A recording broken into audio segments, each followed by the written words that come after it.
Olá pessoal, tudo bem? Meu nome é Alexandre Giancoli, sou advogado. Hoje eu vou falar um pouquinho com vocês sobre revisão de aposentadoria para médicos e profissionais da área da saúde, enfermeiros, auxiliares, técnicos e agentes.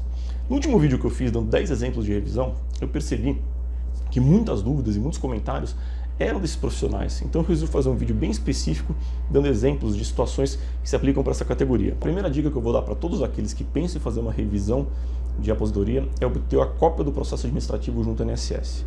Por que é tão importante esse documento? Porque nele vai estar apontado, todo o histórico, toda a análise feita pelo INSS para conceder sua aposentadoria. Então, seja você segurado, seja você advogado que vai defender um segurado solicitando uma revisão, o primeiro documento que você tem que ter em mãos é essa cópia desse processo administrativo. E hoje é muito fácil de obter esse documento, você não precisa mais ir até o posto do INSS para tanto. Pela internet mesmo, no site do meu INSS, você já consegue entrar e fazer o pedido e baixar na hora até o processo inteiro. Então, meus amigos, é fundamental ter esse documento em mãos para fazer uma boa análise de revisão e do cálculo que pode ser obtido. Tá? Dito isso, agora vamos seguir para alguns exemplos. Eu separei 3 exemplos aqui de situações bem específicas de revisão na área da saúde. Pessoal, o primeiro exemplo que eu vou passar para vocês aqui em relação à revisão de aposentadoria para os profissionais da área da saúde, que eu acho que é o mais comum e que mais acontece, é quando o INSS ele não considera algum período trabalhado pelo profissional como sendo em atividade especial. Isso acontece demais, e muitas vezes tem um impacto muito grande no valor da aposentadoria. Então é fundamental pegar o processo administrativo e analisar na última coluna ali, de cada período que o INSS aponta na hora de calcular a aposentadoria, se foi ou não foi considerado como uma atividade especial aquele período trabalhado, aqueles períodos trabalhados pelo segurado. Tá? Quando o INSS entende que não é um período especial, ele vai apontar que não considerou e o motivo, o fundamento que ele dá, que ele deu para aquela negativa. Tá? E aí o que você tem que avaliar? Geralmente, a maior parte das vezes, pelo menos que eu tenho acompanhado, são 3 argumentos que o INSS costuma utilizar para não considerar como especial a exposição ao agente biológico, ao agente nocivo. Ele geralmente aponta o seguinte: ou que o PPP não estava corretamente preenchido, ou que não foi entregue até o PPP, ou ainda que o segurado trabalhava com EPI e isso supostamente neutralizaria a exposição ao agente biológico. Ou também, muitas vezes a gente acompanha situações que o INSS coloca que não foi comprovada a exposição habitual e permanente do segurado ao risco. Ou seja, ele entende que tinha que ter sido comprovado que o segurado trabalhava constantemente, habitualmente, frequentemente, permanentemente ao risco biológico. O que eu posso falar para vocês? Existe uma jurisprudência, ou seja, existem várias decisões aí nos nossos tribunais muito favoráveis aos segurados para combater todas essas situações. Claro, cada caso é um caso e tem que se avaliar documento por documento, tá? Tem que se avaliar o local que a pessoa trabalhava, tem que ser visto exatamente o que a pessoa fazia em cada atividade.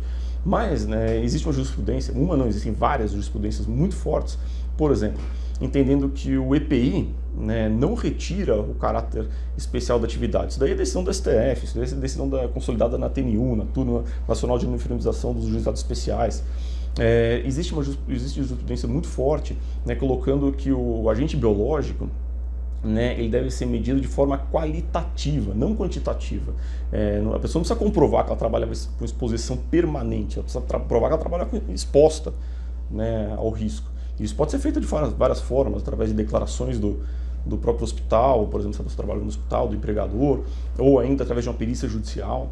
E quanto ao PPP, também correção no preenchimento do PPP, ou até ausência do PPP, se a pessoa não conseguiu obter aquele PPP e ela prova que ela não conseguiu por circunstâncias alheias à vontade dela, a pessoa pode tentar comprovar uma situação de agente nocivo que estava submetido através de outros meios, como eu coloquei agora, declarações da empresa, até às vezes perícia judicial. Existem muitas decisões judiciais que amparam esses pedidos. Então, meus amigos, mesmo que você veja lá no processo administrativo e conste que houve um indeferimento por parte do INSS por não ter considerado como atividade especial, vá a fundo, veja se você não consegue de outra maneira comprovar aquilo, porque pode ter um impacto muito grande no valor da sua aposentadoria. Afinal de contas, a declaração de ser uma atividade especial reduz muito o tempo de aposentadoria, tanto para uma aposentadoria especial mesmo, ou até para uma conversão em tempo comum antes da reforma da Previdência.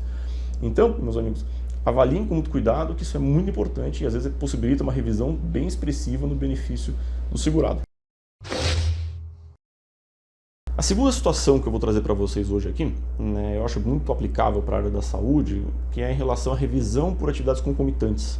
né? Isso porque até 18 de junho de 2019, o INSS, quando calculava a aposentadoria de um segurado, ao invés de somar, né, as contribuições feitas ao mesmo tempo por 2 ou 3 empregos que a pessoa possuísse, né, ou atividades em si, não, ele fazia um cálculo totalmente complexo das contribuições e que era sempre inferior e prejudicial, né, ao segurado. Isso, claro, se ele não superasse já o teto, né, da contribuição previdenciária em um único emprego. O que eu quero dizer com tudo isso, gente? Que a pessoa na área da saúde, geralmente, ela tem 2, 3 empregos. É muito comum que médicos, auxiliares, técnicos, enfermeiros trabalhem em 2, 3 lugares ao mesmo tempo, né? Mesmo que seja um lugar como autônomo, outro como empregado. Né? E o INSS, ao invés de simplesmente somar as contribuições para fazer um valor maior, né? Para ter um valor, uma base de cálculo maior na aposentadoria, não, ele fazia um cálculo complexo que reduzia, né, e prejudicava, no caso, né, a base de cálculo, né, o salário de contribuição utilizado para fins de aposentadoria. Então, esse tipo de revisão por atividades concomitantes, é muito comum na área da saúde, né, e sempre tem que ser avaliado. Por isso que o processo administrativo é muito importante para ver exatamente, né, o que foi aceito pelo INSS e considerado na base de cálculo.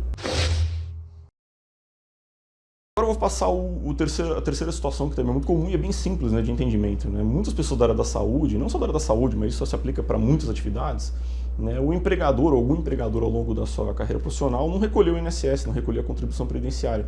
Às vezes uma cooperativa, existem muitas cooperativas na área da saúde, né, que infelizmente não recolheram, né, a contribuição previdenciária de seus segurados.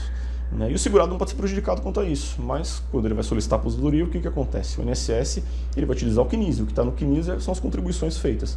Se não tiver uma contribuição feita, não constar uma contribuição por determinado empregador ou cooperativa, o INSS vai fazer um cálculo inferior da aposentadoria do segurado.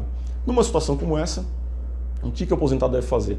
Né? Deve tentar comprovar que ele trabalhou efetivamente naquele período que não está constando no CNIS. Como é que ele prova isso?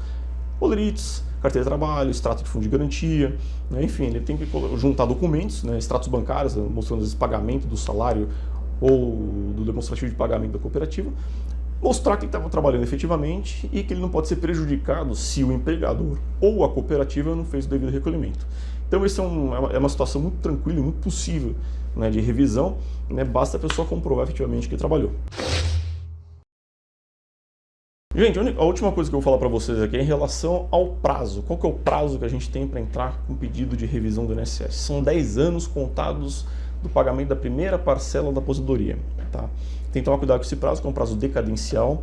Existem exceções a esse prazo? Sim, existem. Revisão do buraco negro, do buraco verde, dos tetos, mas via de regra o prazo é de 10 anos. Para essas situações que eu elenquei aqui relacionadas à atividade especial, a atividades concomitantes e também de não recolhimento do INSS em algum período, né, se aplicam esses prazos de 10 anos. Então é muito importante tomar cuidado com isso, né, averiguar realmente se está dentro do prazo, se é viável ainda, né, e a possibilidade de realmente entrar já com uma revisão judicial se tiver indeferimento, né, constando no próprio processo administrativo. Tá certo? Pessoal, é isso, né, espero que tenham gostado do vídeo, né, se gostaram deixe seu like. Deixe sua sugestão, escreva sua sugestão, seu comentário, sugestão de novos vídeos, de conteúdos, que é muito importante para a gente aqui, tá certo? Muito obrigado e até a próxima.